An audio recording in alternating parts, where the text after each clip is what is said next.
And I want to dive right into mover saws because this is an important part of the story this morning. Let's start with Nvidia, the biggie, the biggest publicly traded chip maker at this point.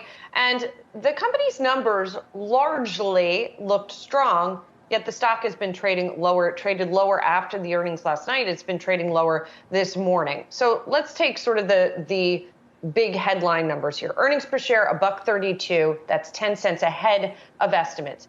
Sales from Nvidia, $7.64 billion. That's ahead of estimates. So there, things looking pretty good. The company also came out with a forecast that looks like it leaves room for it to miss estimates. First quarter revenue is going to be $8.1 billion. That's ahead of estimates.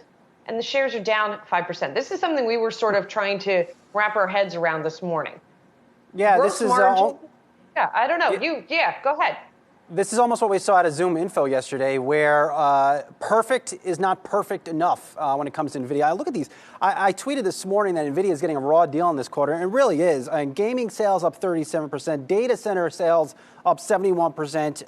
The only really red flag, and I can't even call it that, was auto sales down 14%, but that's in large part because of the production cutbacks at the major automakers. This was a very clean, very stellar quarter here. If anything, and some of the chatter I'm seeing on the street this morning, Julie, is a tiny bit of disappointment, believe it or not, with data center sales holding up 71%. Now, Nvidia went through great length last night on the earnings call, acknowledging they're still seeing some supply constraints for chips in data centers, but still, this is a big quarter year over year and also sequentially. Let's keep in mind here, chip makers like an AMD and Nvidia, they get judged on how they did in the preceding quarter because the results have been so off the charts. By and large, this is a big quarter. I don't know why investors weren't here. Absolutely bonkers.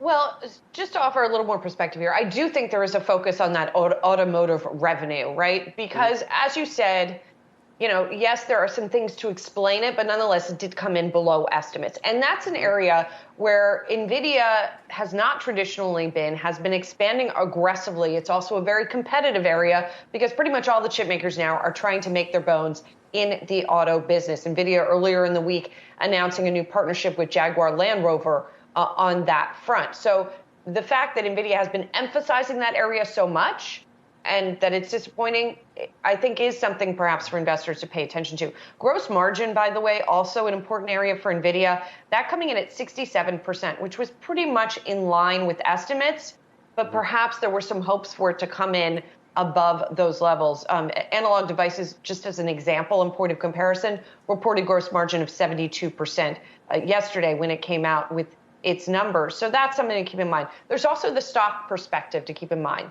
Yes, Nvidia is down more than 20% from the record high where it closed in late November. Yes, most definitely. But it's still up 80% over the past year. And this thing has been a monster performer over the past several years. So even though in the immediate run up to this earnings report, you didn't necessarily have a lot of optimism baked in, this is a company where traditionally expectations have been pretty lofty.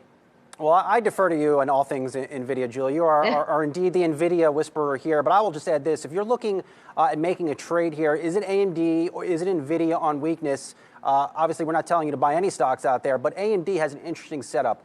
They just closed that Xilinx deal that we talked to Dr. Lisa Su, the CEO of AMD, earlier in the week.